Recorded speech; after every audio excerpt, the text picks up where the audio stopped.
So today's video should be a review of stuff you already mostly understand, and it's just talking about how you do different operations, that being add, subtract, multiply, and divide, with fractions. And the reason we're going over this right now is because in today's video, all of these problems are just numbers, but we're going to start working towards problems where there are variables involved as well and talk about how to solve those.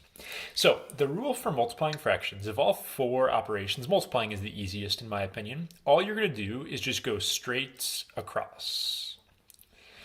So going straight across means you multiply tops, you multiply bottoms, you do not need a common denominator. So what I would do is I would get 18 times 5, which is 90. And I would do 36 times 2, which is 72. Then it would be a matter of just reducing this to get my final answer. So I know I can divide these by 9. I'll start there, divide by 9, and it looks like I can divide by 2 as well. So I should get the final answer of 5 over 4. Now, there is a little trick or a little comment I'm going to make on this that hopefully will make these easier for you. My advice is to reduce first, if possible. If you reduce it first, it makes it a lot easier. 18 over 36 reduces to 1 over 2 times my 5 over 2. And then if I do 1 times 5, 2 times 2, I get the same exact answer. But I didn't have to deal with reducing these big numbers. So if you notice something reduces ahead of time, go ahead and do it. You'll get the same answer, but a little bit easier. So next up, we have dividing for fractions. And with dividing, our rule is that you are going to multiply by the reciprocal. So multiply by the reciprocal of your second fraction. What that means is your second fraction flips over. I'm going to keep my first fraction the same, 16 over 11. I'm going to change to multiply, and then I'm going to make this second guy here the reciprocal, which is 3 over 8. Second guy flips, first guy stays the same, and change it to multiply. Then we're going to do it like number 1. 16 times 3 is 48. And then on the bottom, I had 11 times 8, which is 88. And again, it's reducing time. I know I can divide these by 8. That would be 6 over 11 for my final answer. Let me show you guys a shortcut on this one as well. So last time I said, oh yeah, reduce it if you can, and that makes it easy. You can't reduce this or this. But what you can actually do is reduce the 16 up top over here with the 8 on the bottom over here. If I did that, I would have 2 for this 16 part right here, times 3 over 16 over 8 reduces to 2 over 1. And if I do that, I get my same answer of 6 over 11. This usually is a little more confusing for kids than what I did up on number 1. So if this is iffy, it's cool. You can just reduce it afterwards and get the same answer. Then we move into adding and subtracting. And adding and subtracting are when you need to make sure that you have a common denominator. Common denominators for adding and subtracting. So with adding here, 3 and 2 both go into 6. So I can multiply this guy by a 2.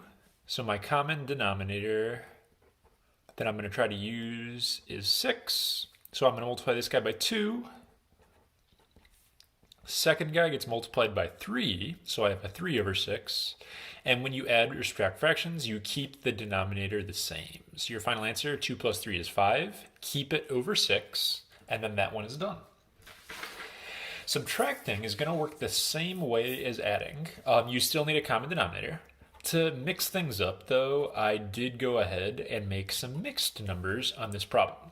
Never try to do math on mixed numbers like this. You always want to convert them first. You take the bottom number, 10, times the whole number, so that's 40, and you add on the top. So that is going to make 43 over 10 if you do that. This times this plus this, bottom stays the same. I'm going to carry down my minus sign, and I'm going to do the same thing on this guy right here. 4 times 5 is 20, plus 1 is 21 over 4. So my common denominator, 10 and 4, I could go 40, but 20, smaller is easier to work with. So I'm going to go with 20 for my common denominator here. This guy needs to get multiplied by 2. This guy needs a 5 to both parts. So I'm going to have 86 over 20 minus, that would be 105 over 20. And then I got to subtract these here. What is that? I think that's a negative 19. Yeah, that's negative 19, and then the bottom would just stay the same. So I got negative 19 over 20 for my answer. Just convert them into fractions, and then just go from there. Last problem of the video here, and it's talking about what happens when you have fractions inside of a bigger fraction. When you see this, I super recommend that you break this problem up into two separate fractions. So I have the top and I have the bottom. I'm going to make that orange division fraction line a division sign. So this is saying the same thing as if we had 6 over 5 divided by 2, which I'm going to make 2 over 1. So if you see a fraction inside of a fraction, just write it with a division sign. It's actually easier this way.